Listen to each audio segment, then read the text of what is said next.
This is my 2011 Volkswagen Passat station wagon, and in this video I'd like to tell you how much it cost me to run this car.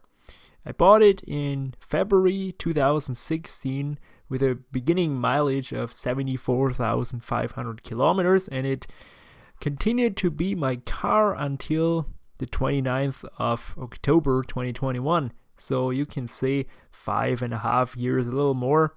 It was for the most part my only car, and so I drove it 128,500 kilometers. So I sold it with an ending mileage of 203,000 kilometers. So I can definitely claim that I know this car well. And so now that it's gone, I like to make a retrospect video.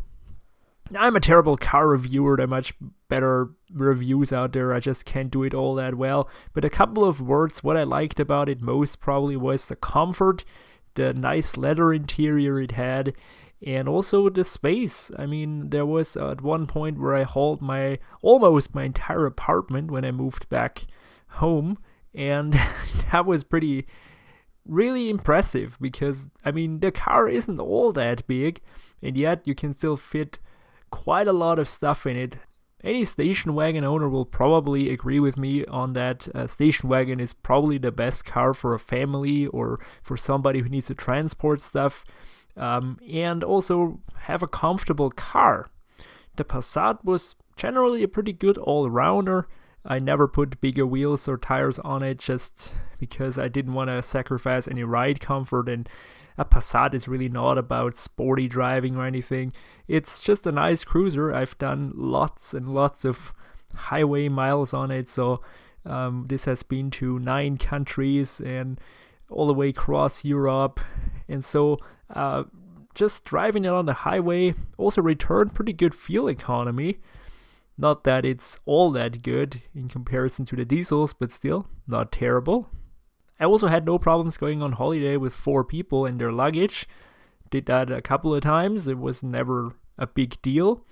Also, since this is a station wagon which doesn't decline in the back like others, which makes them look a little more sporty, here you will have more headroom. So for the backseat passengers, it's much more pleasant to sit. And also, I had no trouble sitting back there, although I hardly ever did. I mostly just sat at the wheel, of course, but still, also back room pretty good.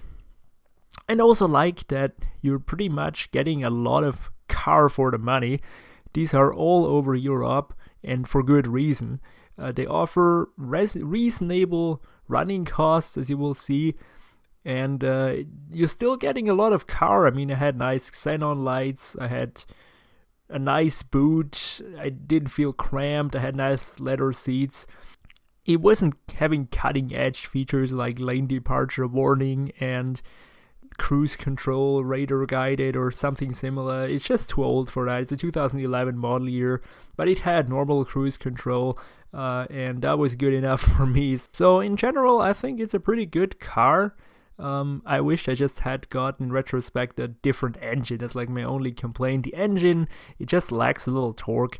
Only 122 horsepower, but also only 200 newton meters of torque. And so you really have to rev it up to get it going. So it's not a fast car at all, but yeah, I could need a little more torque. That's all I'm saying.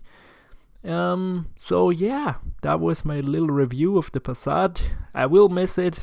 It was a nice companion. I loved driving it, but yeah, now I don't have it anymore. And now on to the cost of ownership part. I started with buying some accessories for the car, so some hubcaps and some rubber floor mats from VW. And then at 84,600 kilometers, it needed to go to inspection. If a car is older than 5 years, we have to go to inspection annually in Austria. It passed inspection, but I also had the shop install a new radio because the stock radio didn't have Bluetooth audio, and that's something I wanted. It turned out to be a really bad decision because this aftermarket radio was really a piece of trash, and also the company which made the radio insisted on that they wanted to have the radio installed in the shop to get a warranty. So I paid the shop to install it, and unfortunately, when I needed the warranty because the radio failed, the company wasn't around anymore. So yeah, don't buy iCarTech radios if you see them somewhere. That cost $545.50. At 90,500K, I took it to an oil change and tire change, and that cost $393.64.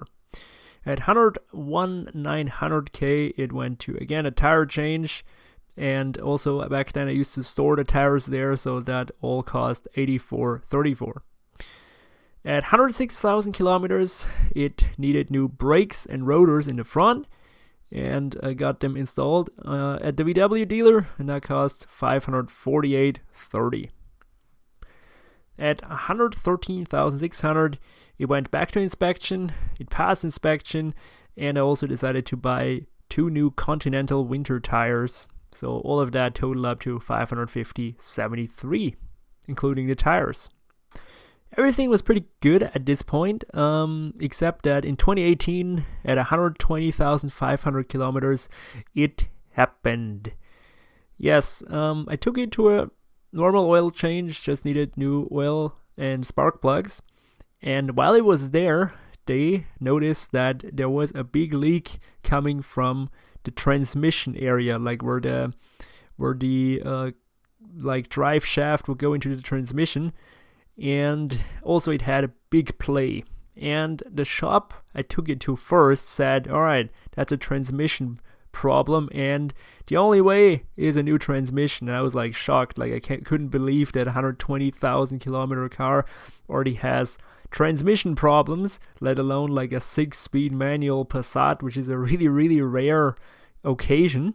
So I took it to another shop, and they said, yes, there's a leak, and there's definitely something wrong with the transmission, but they can rebuild the transmission, and it would be cheaper, so I didn't need a whole new transmission. Also, by the way, no additional refund or anything from VW, even though at this point the car wasn't that old yet, but it was too old for VW to care about it. So yeah, great customer service there. And yeah, why I didn't notice that leak was because the car sits most of the time outside on grass, and so yeah, unfortunately, you don't see any drips there, and I just didn't notice it. Also, there was just no way of telling that something was so terribly wrong with the car, because you could engage the gears just fine, there would be no clunks, no rattles, nothing, except this big leak. And it turned out to be a transmission bearing failure or transmission bearing damage or whatever, and they rebuilt the transmission, put some new synchronous rings in, and basically overhauled the transmission. And that, plus the oil change and spark plug change at the first shop, cost all in all $2,498.80. Yeah, that was expensive. Unfortunately, 2018 was really not the car's year, because not long after this, at 123,400 kilometers, I noticed that it had no coolant all of a sudden. So I would start it up, it would say no coolant. I was surprised, how can that be? So I filled up some new coolant, and in, 2 days or something, it was leaked out again. And so I took it to the shop, and they diagnosed a leaky radiator. Yeah, I guess this stuff can happen on any car. It just turned out to be road salt that had rusted through the lower part of the radiator, and so, yeah, just shit happens, right? Needed a new radiator, and also I bought 2 new summer tires, and so all of this, a new radiator plus the tires, that cost $1,018.55. Yeah, also quite expensive. At this point, I had put so much money in the car, I decided to continue driving it. At 136,000, took it back to an inspection and switched the tires around for season winter, and then that cost $53.79. Then at 152,000, I took it back to an oil change, and also again tire change, and all of that cost $401.21. It was pretty smooth sailing from there, drivetrain wise. The car drove just fine. However, I noticed that my AC was getting weaker and weaker. And note that this was in the middle of summer, in August. And so I shut it off and drove without AC, I think almost the whole August, just to avoid that the AC compressor would go bad, from maybe like having a whole leaked out system. And so maybe the compressor would be damaged by that. So I really wanted to avoid that at any cost. And when it was time for inspection, I also needed new brakes in the rear, by the way. That wasn't so bad, the car had 157,000 kilometers on it by then, so those brakes were really worn down and needed replacing. But at this point, I also let the shop diagnose what was wrong with my AC, and it turned out to be a leaky AC condenser. And so they replaced that AC condenser and filled it up again. It wasn't leaking anymore, was blowing just fine, cold air. And also replaced those brakes for inspection, and that all totaled to another $1,298.01 in the car. Yeah, quite a bill again, but AC is something that I just wanted to have and couldn't drive without, so also spent that. At $165,000 to get back to a tire change, and also had a tire repaired because I hit a pothole or something. And also got 2 new Continental winter tires, $285.26 for that bill. Then $166,000 to get to an alignment that was probably necessary because of this pothole or curb or whatever I hit there, and that cost $125.60. And the track was straight again of the car. And then at 170,000 kilometers, the day before Christmas, on a cold evening, the car refused to start. And unsurprisingly, it was the battery. So I installed a new battery, $157 cost that battery, and it was back on the road again. 179,000 kilometers, again, tire change and 4 new summer tires. That cost $618.04. 182,000 kilometers, another oil change and spark plug change, and new wiper blades. That cost $550.15. And at 187,000, it needed to go to inspection yet again. Didn't pass inspection, but it wasn't so bad. It just needed a new coupling rod installed. So that cost $102.96. And the only things left were 2 tire changes.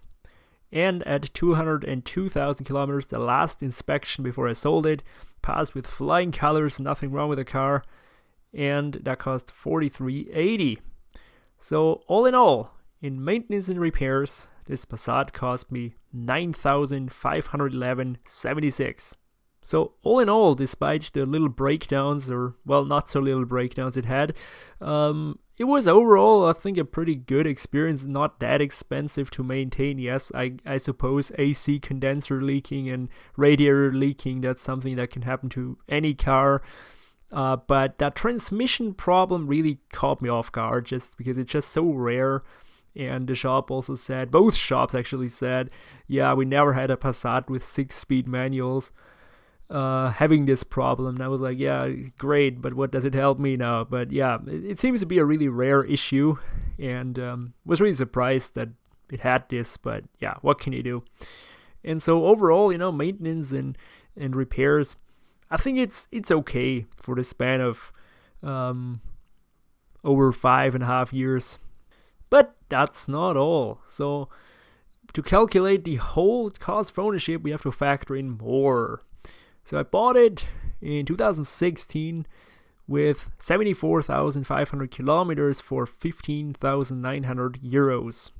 Then, as we figured out before, maintenance and repairs, 9,511.76. Gas, roughly 9,300 euros.